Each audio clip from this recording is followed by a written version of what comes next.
Hey guys, today we're going to be taking a look at this battery by GoldenMate. This is a 12 volt 100 amp hour lithium iron phosphate battery. Now I have worked with this company in the past. They sent me a 200 amp hour battery that was at a ridiculously low price. Everybody just gobbled them up. So now they've put that money toward investing in making this battery here. So this battery is pretty unique in that we have an army green case and black on top. We have a couple of handles here on the top of the battery for easy mobility. We also have some nice feet on the bottom here, which is going to kind of stick to the surface and not slide around very easily. So very nice detail on that. So something else that's really neat that this battery has is we actually have a display built right into the top of the battery. Let's take a closer look at it.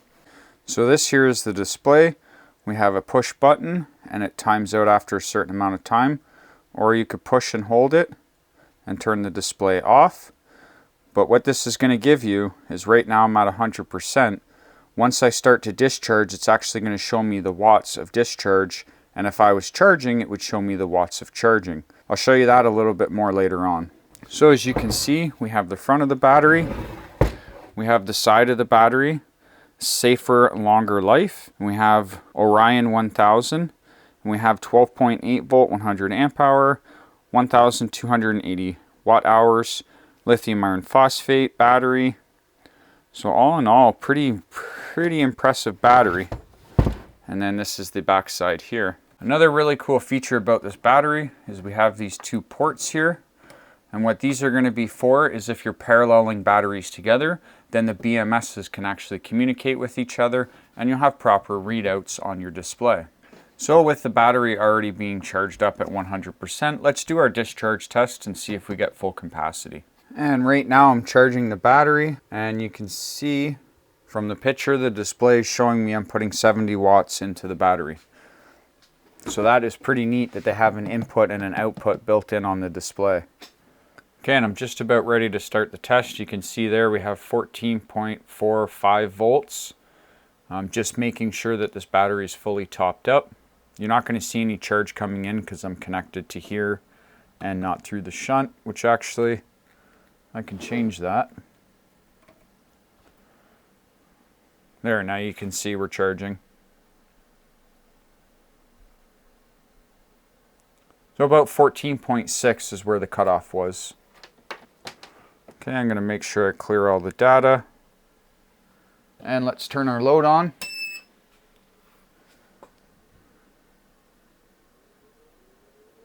Okay, and you can see there we're discharging, coming up to 30 amps. We're almost at a 0.5C discharge rate at 50 amps. Okay, and we are discharging right around 56, 57 amps. So this test should run pretty quick, and we'll be back with the results. Let's see what the screen looks like. So right now the screen shows about discharging at 714 watts. So that's pretty neat that you actually get a readout right on the top of the battery of your output. So your input and your output is going to be displayed on this screen. And the capacity test on this battery is complete. We have 104.107 amp hours out of the 100 amp hour battery. So this test is a pass. Now to open this up, it looks fairly simple. We got some caps here that I'm assuming has screws underneath. Yeah, and we have Phillips screws down inside. So I'm going to remove them all and we'll take this lid off. And something to take note of, I have the parallel cables here. They do come with the battery. So these here will connect into the slot and then that will be used to parallel connect your batteries or series connect them. I believe these can go up to 4 for 48 volt. And these here will communicate with each BMS. And we also have another wire here that has like a CAN cord, has an RS485A, 485B, a CAN L, and a CAN H. So you could actually make your own RJ45 jack connector and maybe communicate with like Solar Assistant or something else of that nature. Not sure, something I'll look into in the future. Okay, I've got the lid. Oh, I think this screw needs a little bit more.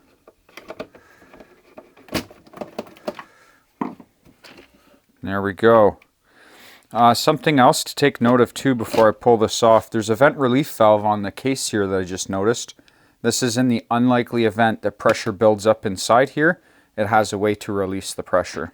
So here in the top, we have the BMS here, and this is the top of the lid. So here's the connections here for the CAN bus or RJ45s. And then we have the display up top here. Negative wire, which is 2 8-gauge wire, and as well as our positive, which is 2 8-gauge wire. We have a hydraulically crimped lug here, as well as the negative. See, we have we have 2 temperature sensors up here, so let's test those first. Well, let's actually pull this out first. See if I can get this battery section out. So I can already see down inside the battery that we're using cylindrical cells. This is the same as their 200 amp battery. And the cylindrical cells are just as good as the prismatic. The pouch cells are going to be the ones that are cheaper. The only thing with the cylindrical cells is it's going to have a little bit more weight than the prismatic, just because there's more material being used. Oh, is that a Bluetooth module? Does this battery have Bluetooth? Did I miss that? GoldenMate, I even have the app already.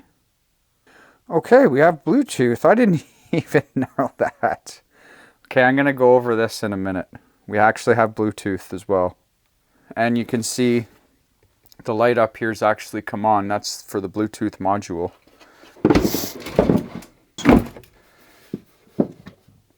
Okay. Move this camera back. As you can see here, we have cylindrical cells. And I can't see any markings on them.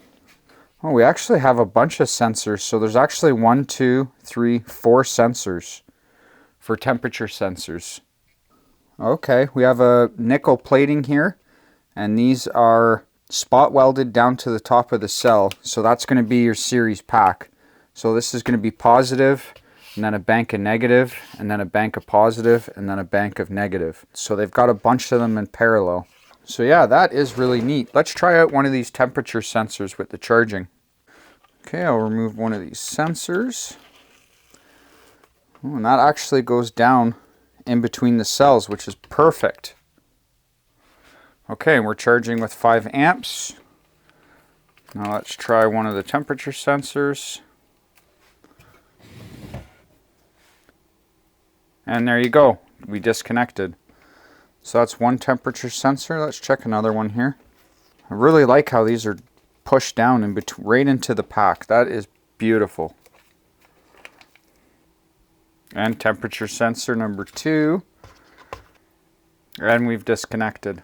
Okay, so now let's check out this app. You can see there the battery icon, we are charging.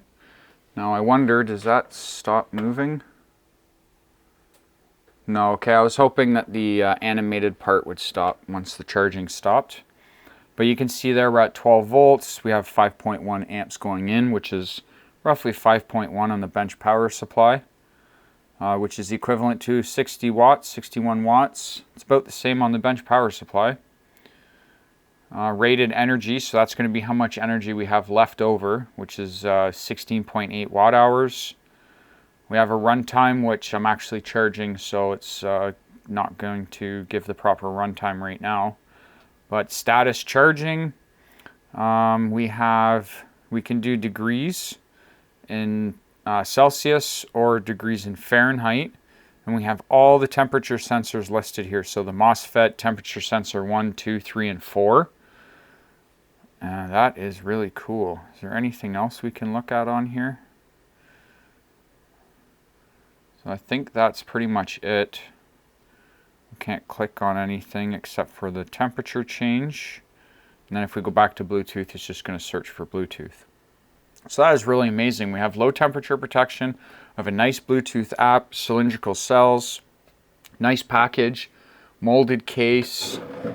Yeah, there is a seal inside of here where it connects into the lid. So that's going to give you somewhat of a rating for water, but probably this display and maybe where these connections are. No, it seems pretty waterproof. So it seems like I wouldn't submerge it, but it does seem to be water resistant. And even on the lid here, right now we're showing we're charging with 61 watts input, and we're 2% now. So yeah, that's pretty amazing. I actually really like this battery. I mean, I like the army green, I like the black, I like the handles. So all in all, this is a pretty cool looking battery, and it works really well. And we have a nice BMS. Everything just looks great. And BMS is integrated with the Bluetooth, so it's not a separate dongle. So yeah, this battery is thumbs up. This is a great battery, good price. I'll leave links in the description, but yeah, this is a pretty awesome looking battery, guys. So check it out. I'll leave links in the description. And as always, thank you very much for watching. Bye.